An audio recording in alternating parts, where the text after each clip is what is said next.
हाँ दोस्तों, आज की कहानी है काम में बिजी पति जब पत्नी को नहीं दिया टाइम तो पत्नी ने क्या किया। कहानी अगर पसंद आए तो वीडियो को लाइक और सब्सक्राइब जरूर करना।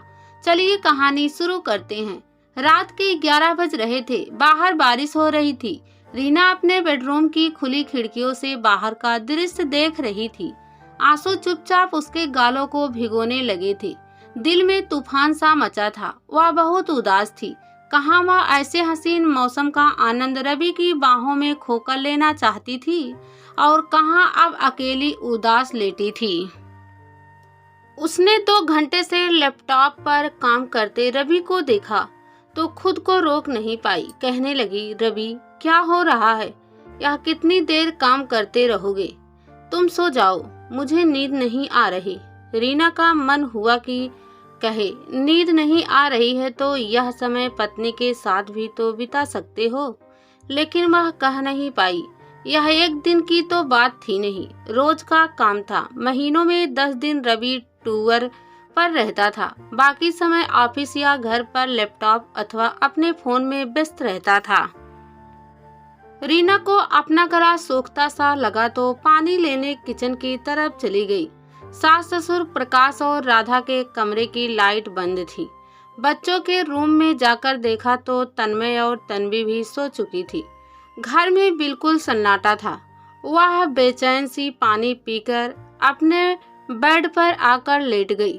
सोचने लगी कि प्यार का खुमार कुछ सालों बाद इतना उतर जाता है। रोमांस का सपना दम क्यों तोड़ देता है। रोज रोज की घिस्सी पिट्टी दिनचर्या के बोझ तले प्यार कब और क्यों कुचल जाता है पता भी नहीं चलता। प्यार रहता तो है पर उस पर ना जाने कैसे कुहरे की चादर पड़ जाती है कि पुराने दिन सपने से लगते हैं। लोगों के सामने जब रवि जोश से कहता कि मुझे तो घर की, माँ पिताजी की, बच्चों की पढ़ाई की कोई चिंता नहीं रहती, रीना सब मैनेज कर लेती है, तो रीना को कुछ चुभता।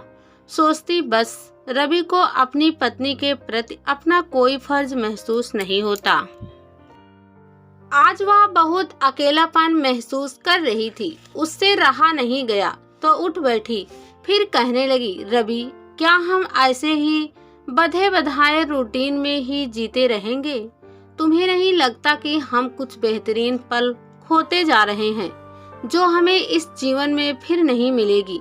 रवि ने लैपटॉप से नजरें हटाए बिना ही कहा, रीना मैं आज जिस पोजीशन पर हूँ उसी से घर में हर सुख सुविधा है। तुम्हें किसी चीज की कोई कमी नहीं है, फिर तुम क्यों उदास रहती हो? पर मुझे बस तुम्हारा साथ और थोड़ा समय चाहिए। तो मैं कहाँ भागा जा रहा हूँ? अच्छा जरा एक जरूरी मेल भेजनी है, बाद में बात करता हूँ। फिर रवि कब बेड पर आया? रीना की उदास आंखें कब नींद के आगोश में चली गई? रीना को कुछ पता नहीं चला। काफी दिनों से प्रकाश और राधा उन दोनों के बीच एक सन्नाटा सा महसूस कर रहे थे।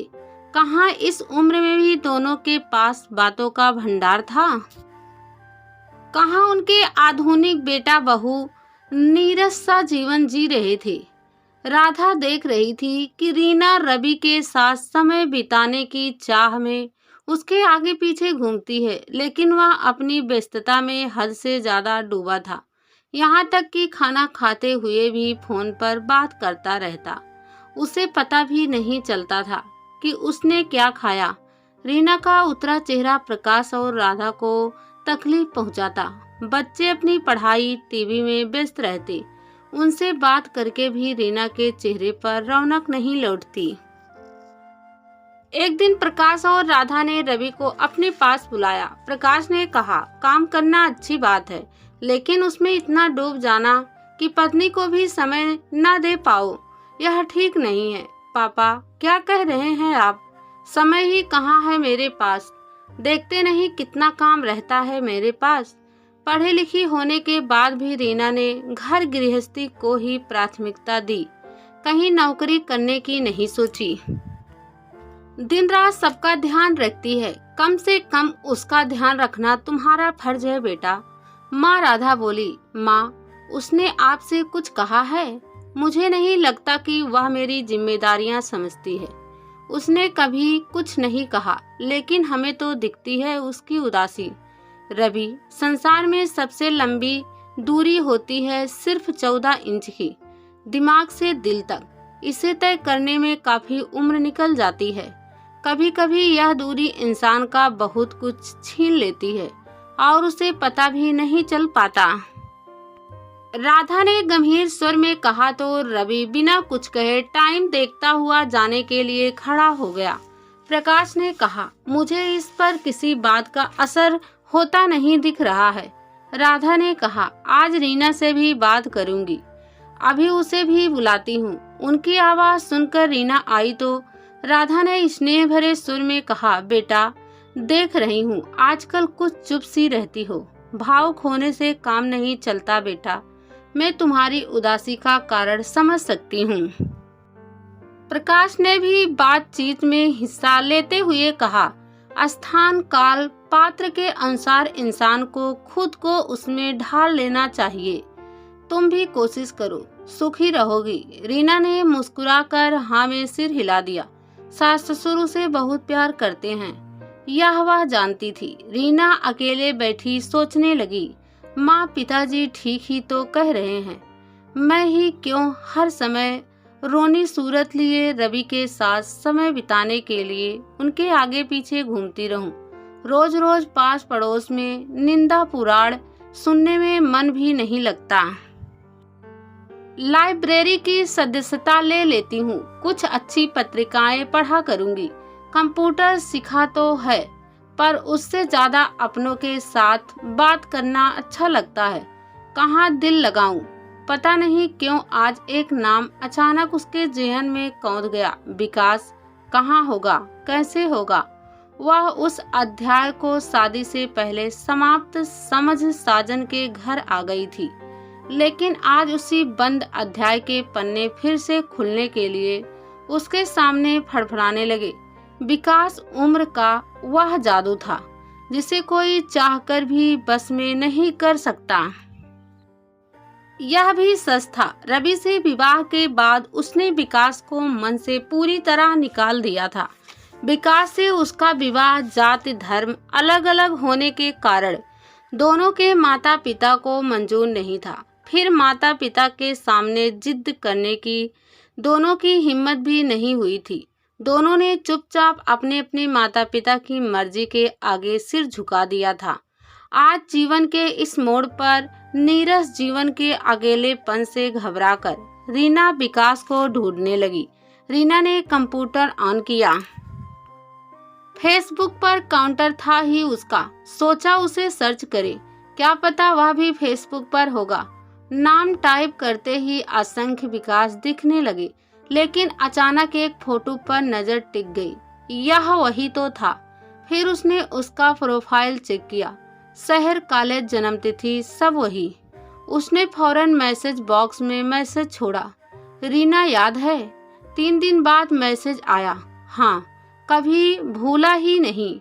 मैसेज आते ही रीना ने अपना मोबाइल नंबर भेज दिया। कुछ देर बाद ही वह ऑनलाइन दिखा और कुछ पलों में ही दोनों भूल गए कि उनका जीवन 15 साल आगे बढ़ चुका है। रीना भी माँ थी, अब तो विकास भी पिता था। रीना मुंबई में थी तो विकास इस समय लखनऊ में था। अब दोनों अक्सर चैट करते। कितने नए पुराने किस्से शुरू हो गए। बातें थी कि खत्म ही नहीं होती थी। पुरानी यादों का अंतहीन सिलसिला। प्रकाश और राधा चूंकि घर पर ही रहते थे, इसलिए बहू में आया यह परिवर्तन उन्होंने साफ साफ नोट किया। रीना के बुझे चेहरे पर रौनक रहने लगी थी। हंसती मुस्कुराती घर के काम जल्दी जल्दी निपटाकर वह अपने बेडरूम में रखे कंप्यूटर पर बैठ जाती। कई बार वह विकास को अपने दिमाग से झटकने की कोशिश तो करती, पर भूला बिसरा अतीत जब पुनर्जीवित होकर के साकार सामने आ खड़ा हुआ तो उससे पीछा छुड़ा पाना उतना आसान थोड़े ही होता है। अब रवि रात को लैपटॉप पर होता तो रीना फेसबुक पर। 1 से 2 बार रवि ने पूछा, तुम क्या लेकर बैठने लगी? चैट कर रही हूँ। अच्छा, किसके साथ? कॉलेज का दोस्त ऑनलाइन है। रवि चौंका पर चुप रहा। रीना और विकास अक्सर एक दूसरे के संपर्क में रहते। पुरानी यादें ताजा हो चुकी थी। दोनों अपने अपने परिवार के बारे में भी बात करते। फोन पर भी मैसेज चलते रहते। एक दिन रवि ने सुबह नाश्ते के समय रीना के फोन पर मैसेज आने की आवाज सुनी तो पूछा, सुबह सुबह किसका मैसेज आया है? रीना ने कहा, फ्रेंड का। कौन सी फ्रेंड? आपको मेरी फ्रेंड में रुचि लेने का टाइम कब से मिलने लगा? रीना मैसेज चेक कर रही थी। पढ़कर रीना के चेहरे पर मुस्कान फैल गई। विकास ने लिखा था, याद है एक दिन मेरी मेज पर बैठे बैठे मेरी कॉपी में तुमने छोटे से एक पौधे पर एक स्केच बनाया था। आकर देखो उस पौधे पर फूल आया है। रीना की भेद भरी मीठी मुस्कान सबने नोट की। रवि के चेहरे का रंग उड़ गया। वह चुप रहा। प्रकाश और राधा भी कुछ नहीं बोले। तन्मय ने कहा, मम्मी आजकल आप बहुत बिजी दिखती हैं फोन पर। आपने भी हमारी तरह खूब फ्रेंड बना ली है ना? तन्वी ने भी कहा, अच्छा है मम्मी, कभी कंप्यूटर पर कभी फोन पर। आपका अच्छा टाइम पास होता है ना? अब क्या करती बेटा, कहीं तो बिजी रहना ही चाहिए, वरना बेकार तुम लोगों को डिस्टर्ब करती रहती थी। रवि ने उसके व्यंग को साफ साफ महसूस किया। प्रकाश और राधा ने अकेले में स्थिति की गंभीरता पर बात की। प्रकाश ने कहा, राधा मुझे लग रहा है हमारी बहू किसी से बात बीच में ही काट दी। राधा ने, मुझे अपनी बहू पर पूरा भरोसा है।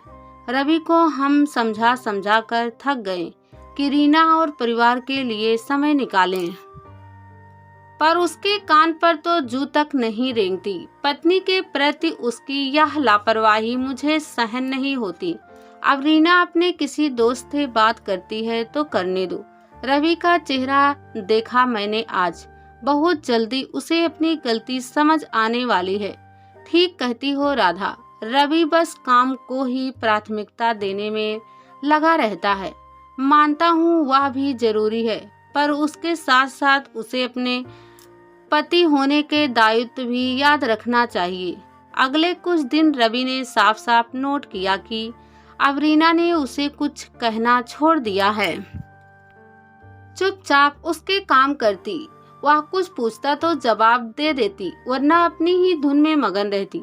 वह उसके ऑफिस जाने के बाद कंप्यूटर पर ही बैठी रहती है। वह घर के सदस्यों से जान ही चुका था। उसके सामने वह अपने फोन में व्यस्त रहती। रीना का फोन चेक करने की उसकी बहुत इच्छा होती, लेकिन उसकी हिम्मत ना होती, क्योंकि घर में कोई किसी का फोन नहीं छूता था। यह घर वालों का एक नियम था। एक दिन रात के 9 बज रहे थे।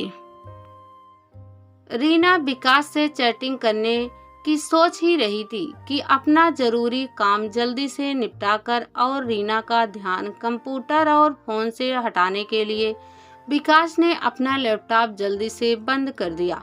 रीना ने चौंक कर पूछा, क्या हुआ? मूड नहीं हो रहा काम करने का? फिर क्या करोगी? रवि ने उसे बाहों में कस लिया।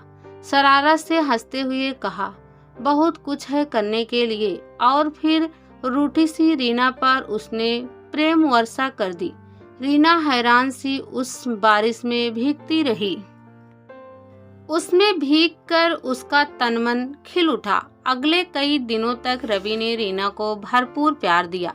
उसे बाहर डिनर पर ले गया। ऑफिस से कई बार उसका हालचाल पूछकर उसे छेड़ता, जिसे याद कर रीना अकेले में भी हंस देती। पति पत्नी की छेड़छाड़ क्या होती है, यह बात तो रीना भूल ही गई थी। उसने जैसे रवि का कोई नया रूप देखा था। अब वह हैरान थी। उसे एक बार भी विकास का ख्याल नहीं आया था। फोन के मैसेज पढ़ने में भी उसकी कोई रुचि नहीं होती थी। रवि को अपनी गलती समझ आ गई थी और उसने उसे सुधार भी लिया था। उसने रीना से प्यार भरे शब्दों में कहा भी था, मैं तुम्हारा कसूरवार हूँ, मैंने तुम्हारे साथ ज्यादती की है, तुम्हारा दिल दुखाने का अपराधी हूँ मैं। बदले में रीना उसके सीने से लग गई थी। उसकी सारी शिकायतें दूर हो चुकी थी। उसे भी लग रहा था विकास से संपर्क रखकर वह भी एक अपराध बोध में जी रही थी। 14 इंच की दूरी को रवि ने अपने प्यार और समझदारी से खत्म कर दिया था। अब रीना को कहीं भटकने की जरूरत नहीं थी। एक दिन रीना ने अचानक अपने फोन से विकास का नंबर डिलीट कर दिया और फेसबुक से भी उसे अनफ्रेंड कर दिया।